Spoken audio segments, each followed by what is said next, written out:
Namaste to everyone. My name is Raaga Tokala and I am currently studying in Bharatiya Vidya Bhavan's Atmakuri Ramarao School, and I am going to recite my story, The Kite That Never Flew, for the CBSE storytelling competition. In the corner of my room, behind a stack of old notebooks and forgotten things, lies a kite. A bright red kite with a golden tail. It still looks brand new because it's the kite that never flew. I got it 2 summers ago. I remember holding it up to the sunlight, imagining how high it would soar. I imagined its tail dancing in the wind, imagined myself running across the open field, the thread tight in my fingers. I imagined everything except the part where I would actually fly. At first, I kept waiting for the perfect windy day.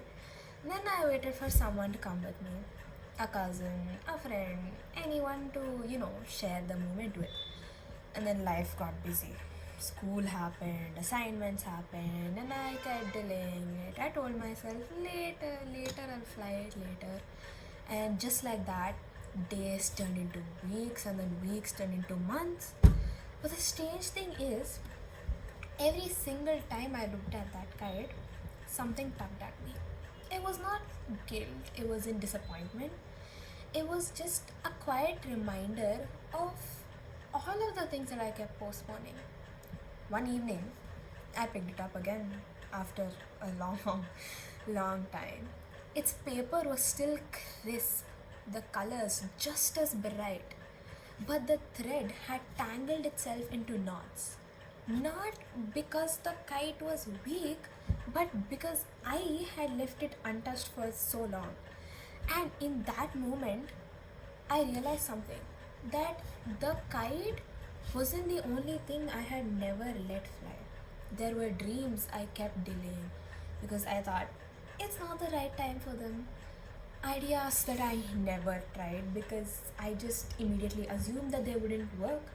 Opportunities I didn't take because I was just waiting for someone else to go first.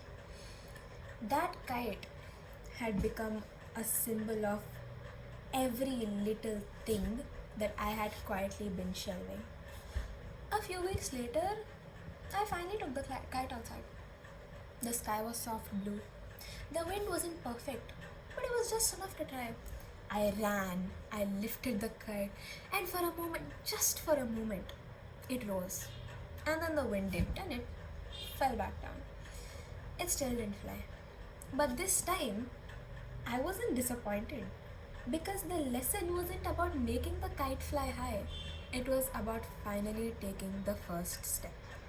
Now the kite hangs on my wall. Not as the kite that never flew, but as the kite that made me start trying. Sometimes courage isn't loud. Sometimes it's just a quiet decision to stop waiting and begin. Thank you.